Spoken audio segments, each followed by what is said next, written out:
celies un staigā.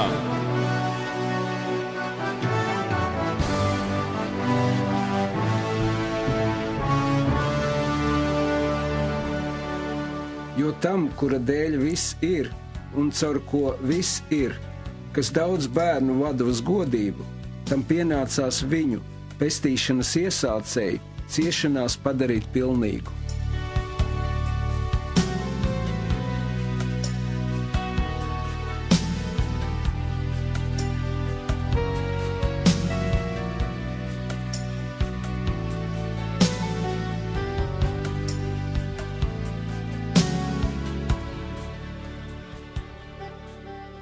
Mīļais radio klausītāji, ar daudz sirsnīgiem sveicieniem radījumā Celies un staigā. Šajā vakarā sasveicinos es ar tevi, Edīte Tankelsone, un man ir liels prieks kopā ar mani studijā sveikt kādu cilvēku, kurš ir gājis cauri lielām ciešanām, pārbaudījumiem un sāpēm, un tas ir mācītājs Normunds Ozoliņš. Saka, labvakar tev, Normundi. Labvakar, Edīte. Un varbūt es došu vārdu tev, tavai liecībai. Dievam ir kaut kāds nolūks. Ja?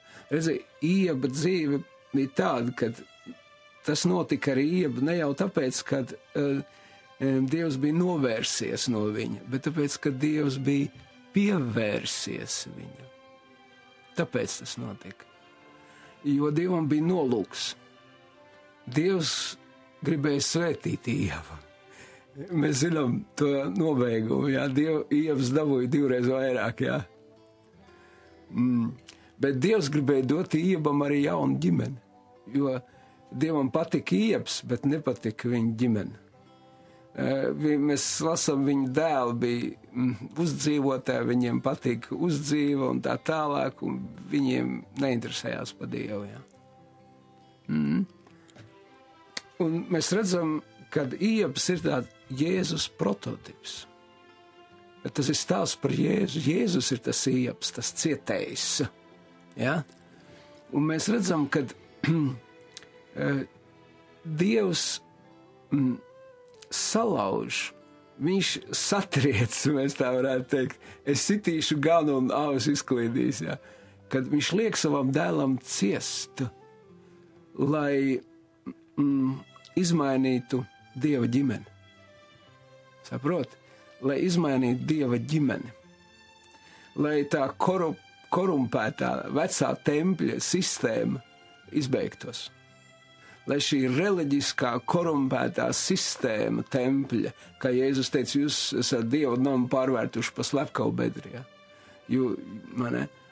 Lai Dievam radītu jaunu ģimeni, draudzi, Kristu. Tāpēc mēs esam Kristus draudzi. Lai radītu kaut ko ap sevi jaunu. Un es saprotu par sevi, tas Dieva nolūks bija arī mani satriekt ar ciešanām. Lai es iegūtu lielāku daļu pie Dieva svētuma. Ja? Lai es reāli izmainītos. Ja? Lai notiktu kaut kāds reāls lūzums. Dievs pieļauj šīs ciešanas. Lai radītu ap mani jaunu ģimeni.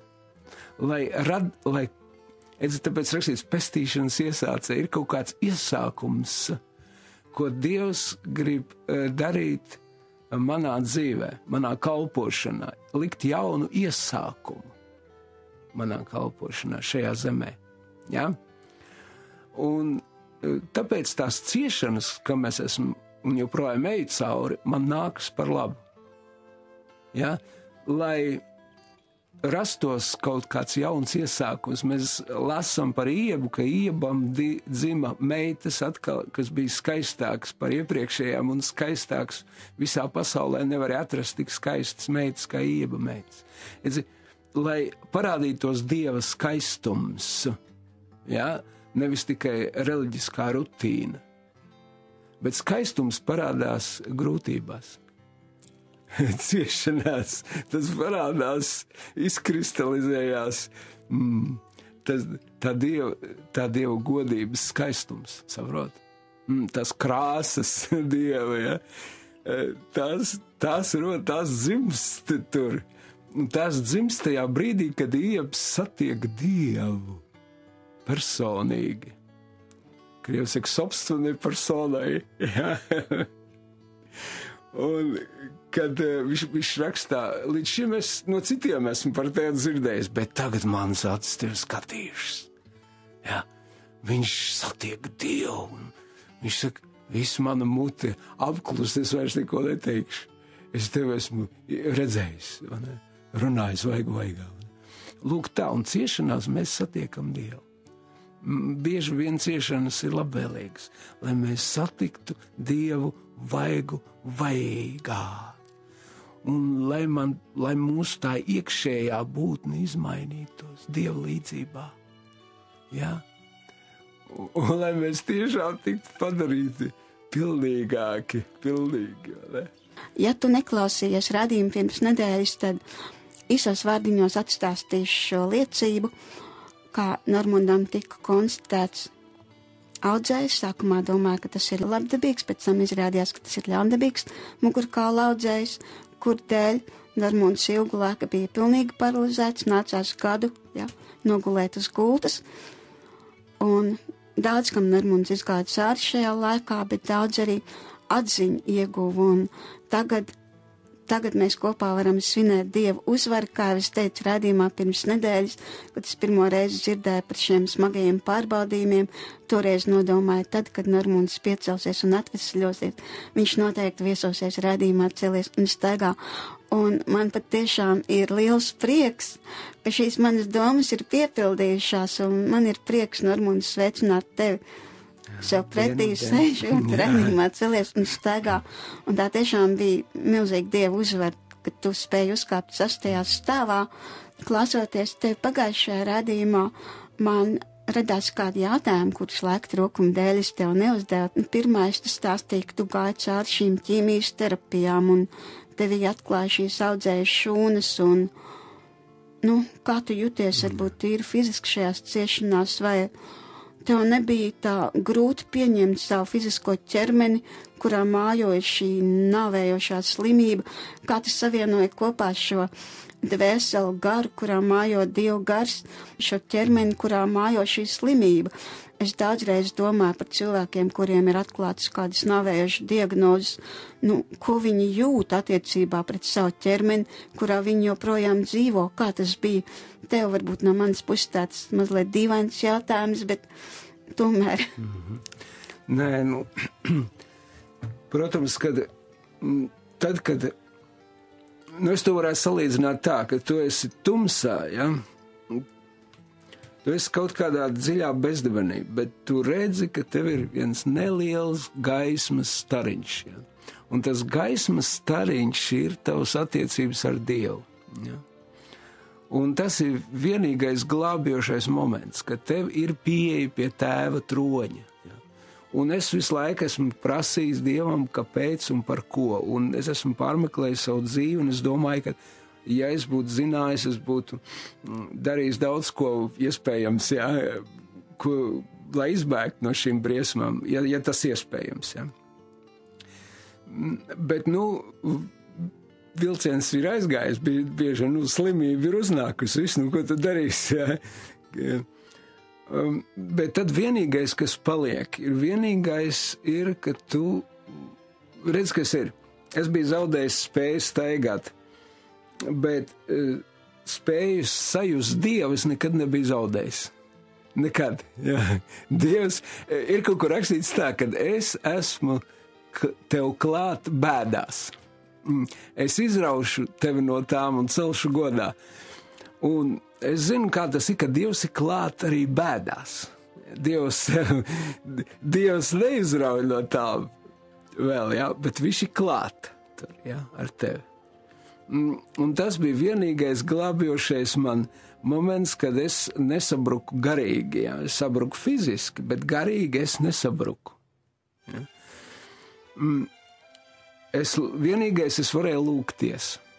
Un man redz, ka tev ir sāp kaut kas, un tu esi tādās briesmās, tad jau vairs nav svarīgi, kā tu lūdzies, cik pieklājīgi tu lūdzies, vai pareizie vārdi tev ir, vai tu vairs neko nedomā, kas ir ārējs. Tu vienīgais domā, kā aizskart Dievu, kā tā sieva ar asiņošanu, kā pieskarties Jēzum, lai no viņa spēks iziet caurot. Tu vienīgi par to domā, kā Jēkabs, kurš vienīgais domāja, es tev neatlaižu, kamēr tu man nesvētīji.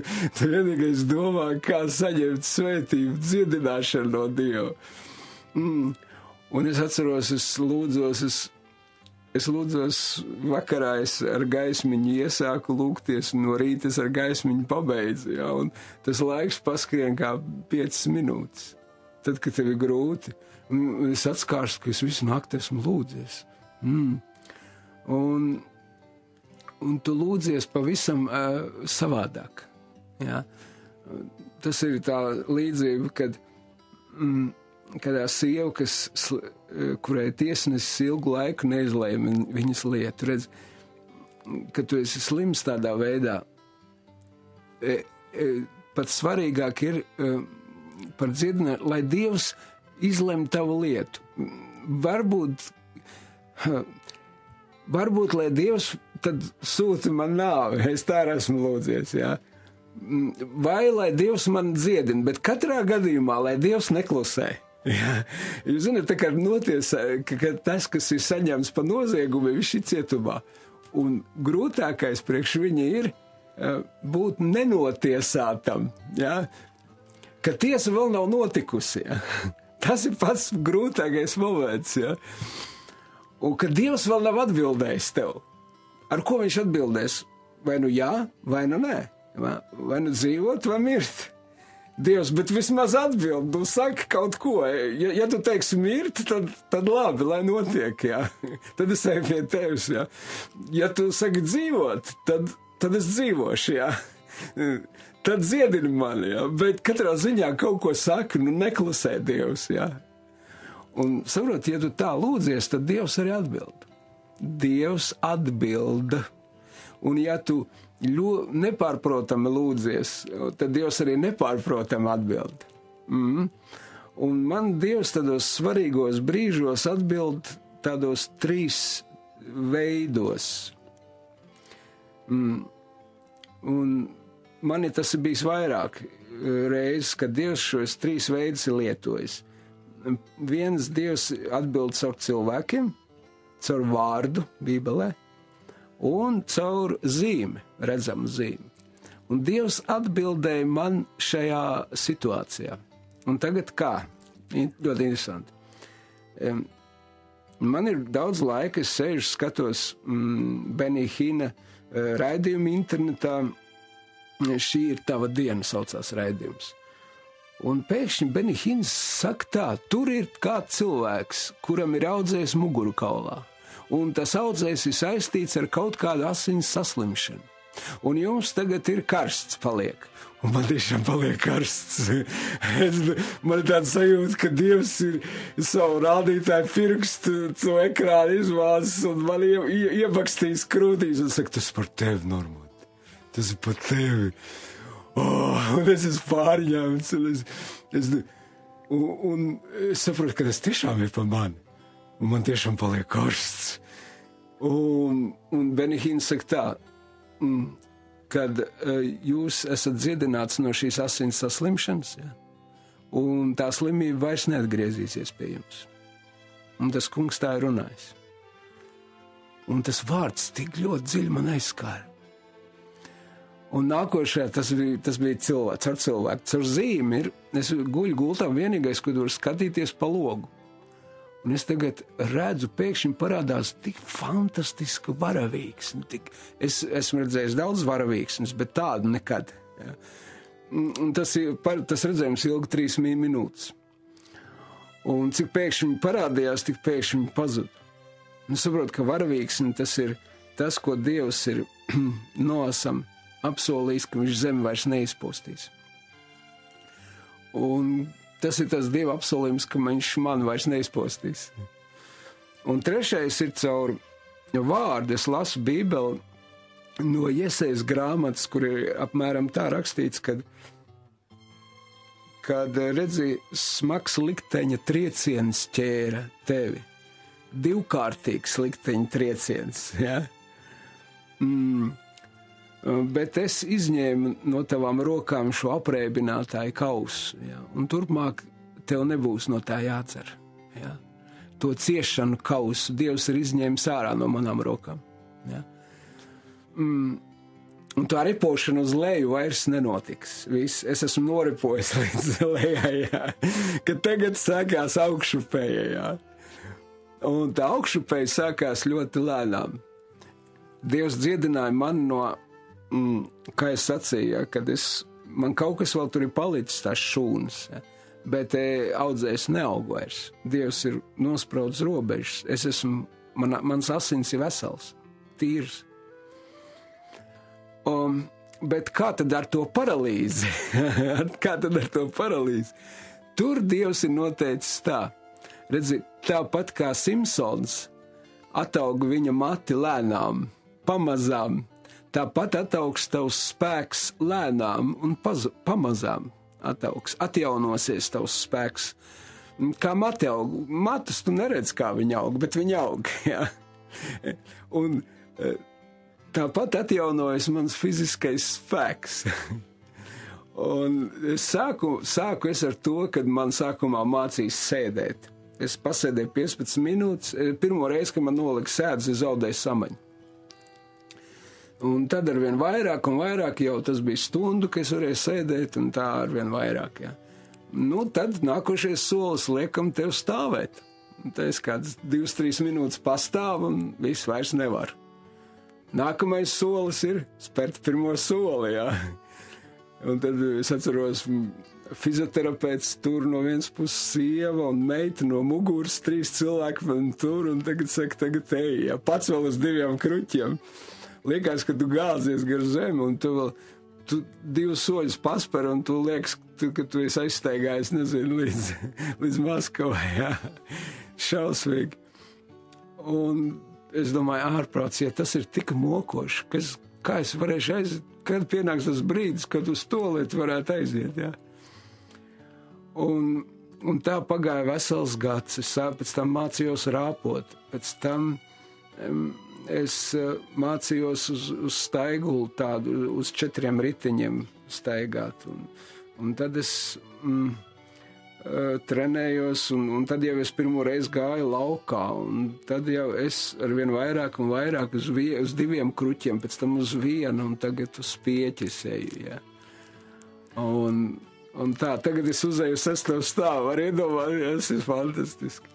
Man bija liels prieks, kā es te minēju, mēs tikko atbraucām no kalpošanas Liepājā, un es atceros tavus gavilus, kad pēc kalpošanas tu secināji, ka tu diezgan ilgu laiku vari pastaigāt vispār bez spieķi, un mēs tur visi gavilējām, atceros to vakaru.